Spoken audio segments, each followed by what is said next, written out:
তুমি যাও, সাবধান আমি আল্লাহর বিরুদ্ধে তুমি যেও।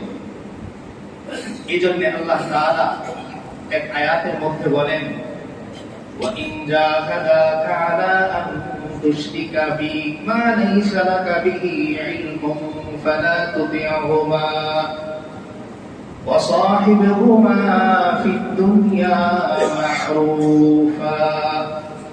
আল্লাহ তাআলা বলেন, ও গোলাম, ও বান্দা, যদি তোমার পিতামাতা তোমাকে চাপ প্রয়োগ করে, যদি চেষ্টা করে তোমাকে আমার বিরুদ্ধে যাওয়ার জন্য, ফালা তুতি'হুমা, সাবধান বান্দা, তুমি তোমার পিতামাতার সাথে সদাচার ঠিক রাখতে যে আমি আল্লাহর বিরুদ্ধে তুমি চলে যেও না। তাহলে আমি আমার বাবাকে ততক্ষণ পর্যন্ত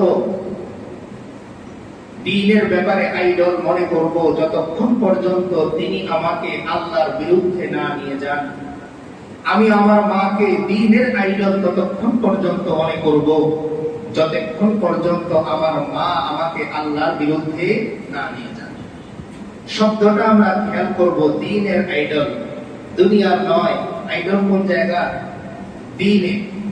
কারণ আল্লাহ তাআলা এর পরের অংশের মধ্যে এই কথাটা ক্লিয়ার করেন যে আমার এই বক্তব্যে আমার বান্দা যেন আবার ভুল বুঝে আমার বিরুদ্ধে যাবে না বলে তার বাবা মার সাথে আবার মন্দ আচরণ না করে ফেলে। এই জন্য আল্লাহ বলতেছেন, ওয়া সাহিবহুমা ফিদ দুনিয়া মা'রুফা। ও বান্দা, দুনিয়ার জিন্দেগিতে তুমি তোমার বাবা মার সাথে সামাজিকভাবে মনুষ্যত্ব বোধ হিসেবে তাদেরকে সম্মান করবে, তবে সাবধান, দ্বীনের ব্যাপারে তুমি তোমার বাবা মার আনুগত্য করতে যে আমি আল্লাহর বিরুদ্ধে তুমি চলে যেও না।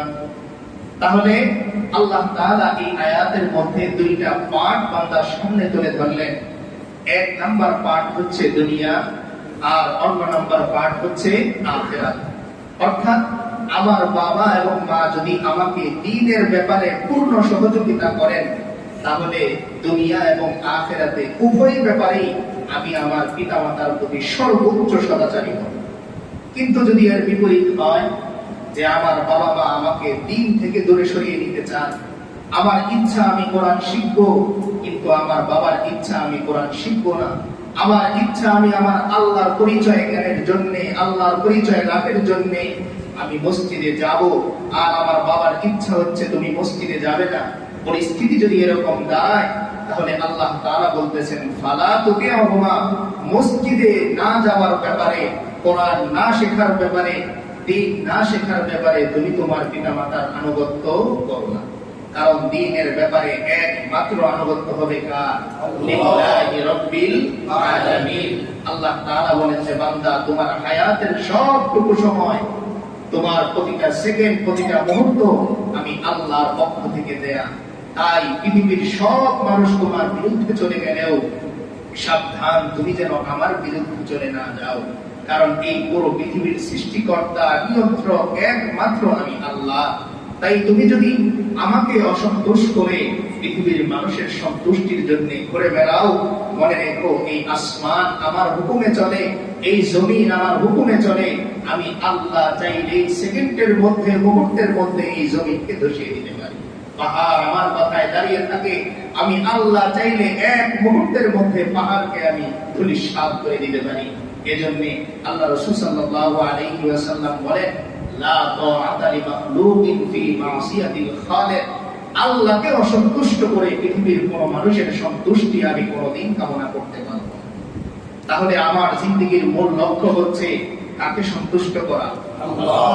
এজন্য ভালোবাসার মূল উৎস হবে কে? একমাত্র আল্লাহ তাআলা।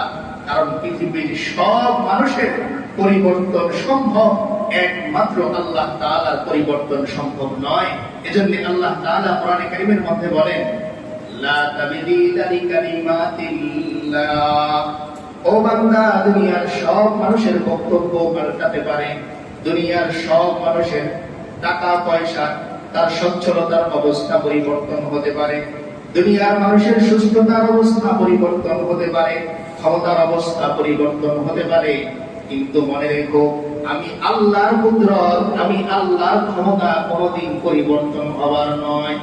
অর্থাৎ আমি আল্লাহ তাআলা পৃথিবীর শুরু লগ্ন থেকে যেরকম আধিপত্য সৃষ্টি করে রেখেছি আমার পৃথিবীর উপর, আমার সৃষ্টি করা এই জগতের উপর। তুমি পরিবর্তন হবে, একদিন সুস্থ আর একদিন অসুস্থ। তুমি পরিবর্তন হবে, একদিন চেয়ারে বসা আর একদিন নিচে বসা। তুমি পরিবর্তন হবে, একদিন ঘরে বসা, একদিন হসপিটালের বেডে বসা। কিন্তু বান্দা, আমি কোনোদিন পরিবর্তন হব না।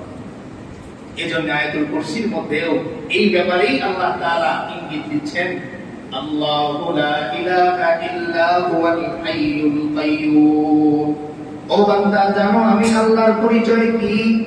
আল্লাহু লা ইলাহা ইল্লা হু, আমি আল্লাহ এমন এক সৃষ্টিকর্তা যার মতো আর কেউ নেই। আমার গুণাগুণ কি? আল্লাহ বলছেন আল হাইয়ুল কাইয়্যুম। ও বান্দা, তুমি এক সময় থাকো না, আসো চলে যাও, কিন্তু আমি আল্লাহ ছিলাম, আছি, থাকবো। তুমি একদিন দাঁড়িয়ে থাকো, আরেকদিন শুয়ে থাকো, 10 মিনিট বসে থাকো, 10 মিনিট শুয়ে থাকো, আমি আল্লাহ সর্বাবস্থায় এক রকম। আমি আল কাইয়্যুম, আমি চিরপ্রতিষ্ঠিত, আমার কোনো পরিবর্তন নাই। তাহলে আল্লাহ তাআলা পিতামাতার সদাচারের ব্যাপারে এই বিষয়টাও সতর্ক করলেন যে আমি আমার বাবা মাকে কতক্ষণ পর্যন্ত দ্বীনের আইডল মানবো, যতক্ষণ পর্যন্ত আমার বাবা এবং মা আমাকে আমার আল্লাহর দিকে পরিচালনা করে। যদি কোনোদিন এরকম হয় যে আমার বাবা আমাকে দুনিয়ার দিকে পরিচালনা শুরু করে দিলেন আল্লাহকে ভুলে, তাহলে আমি আমার বাবাকে ছাড়তে পারি, কিন্তু আমার আল্লাহকে ছাড়া।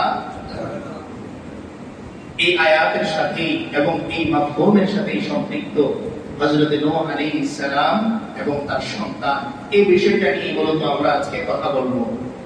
যে দেখেন, একজন নবী তার সন্তান, একদিকে আল্লাহ তাআলা আদেশ দিচ্ছেন সন্তানকে পিতামাতার প্রতি সদাচারী হওয়া। কেন? সেই কারণ আল্লাহ তাআলা বলে দিলেন যে তার মা তাকে গর্ভে ধারণ করে, এরপর জন্মের সময়, এরপর জন্মের পরে এত লম্বা সময় কষ্ট করে,